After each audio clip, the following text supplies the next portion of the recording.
Hello, I'm Brian Fox. Welcome to my channel, I Hate Rock Music.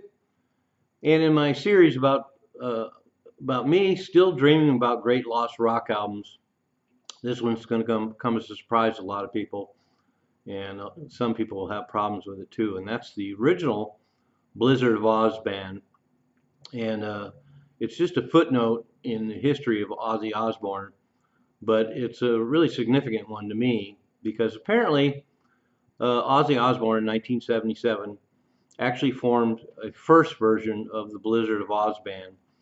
And of course, um, I'll talk about the band he formed and released two records with first. And of course, that's the famous lineup with Randy Rhoads on guitar from Quiet Riot.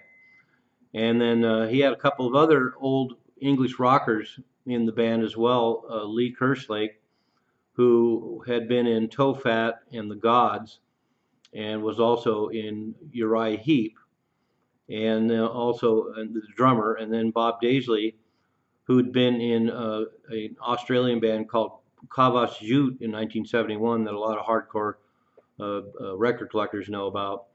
And then he was in Chicken Shack in 1972 in one of their better periods.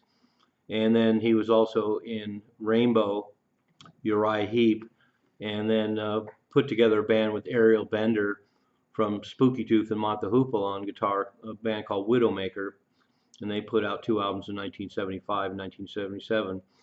So the point being that Ozzy, when he formed his own band, was choosing from the cream of the crop of a lot of known players, particularly in the UK. And there was a lot of players in the UK that had been in all kinds of heavy bands that didn't quite make it. And one could make up an entire roster of people that could have played with Ozzy and would have been good choices as well. Although I know everyone out there who's an Ozzy fan completely loves the Oz Blizzard of Oz lineup that formed with Randy Rhoads. But as it turns out, there was a band called Necromandus from 1970 to 1973 that Tony Iommi worked with, discovered them, and managed them, and managed to have them record an album in 1973 called Orexis of Death that wasn't released until the 1990s.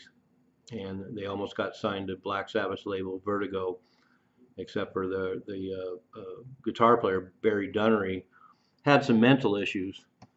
So what's fascinating to me is that Ozzy Osbourne's first choice for his solo band after getting booted out of Black Sabbath in 1977 was to have this band Necromandus back him up, and that would have been Barry Dunnery on guitar, Dennis McCartan on bass, and Frank Hall on drums. And it would have been an incredible band. And once again, I realize there's a lot of people out there who are just like, what are you talking about? Ozzy Osbourne's Blizzard of Oz band was fantastic. But I can't help but still dream about a great lost rock album with Ozzy Osbourne backed by the band Necromandus. And I'll post the Necromandus album below this. I just did a video about the band Necromandus on their own, but I'll post it below and see if anybody else, I'm sure there's few, that would find it intriguing. And I find it intriguing because Necromandus was a really killer band. There were some elements of Black Sabbath to them, but they also had some great prog elements. And Barry Dunnery was an incredible guitar player. And so the idea of Necromandus backing up Ozzy Osbourne for me makes me drool a little bit.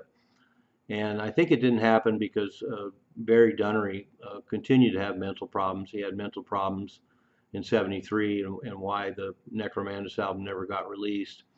But I think it was a really interesting choice for Ozzy. Of course, he's getting an instant band, a band that knows how to play together, and a band that writes their own material. And that's important because when Randy Rhoads joined Ozzy Osbourne, of course, he wrote a lot of the material.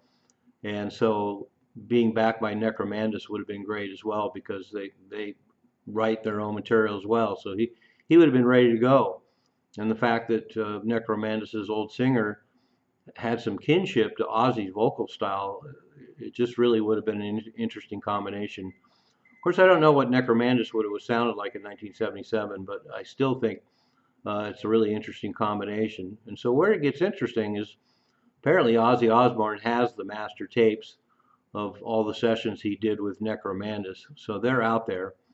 And I can't imagine they'll ever get released. When Ozzy finally passes away, which unfortunately will probably be relatively soon, um, perhaps in some packages of Ozzy Osbourne material that hasn't been released before.